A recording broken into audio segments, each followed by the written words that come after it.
Hello friends, in this video I'm going to show you how you can fix login screen slow problem on your Windows 10 or Windows 11.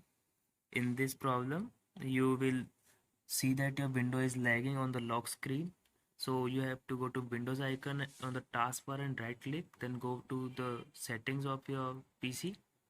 After going to settings, you will see on the left side personalization option. You have to click on the personalization. On the right side you will see lock screen option. You will click on it.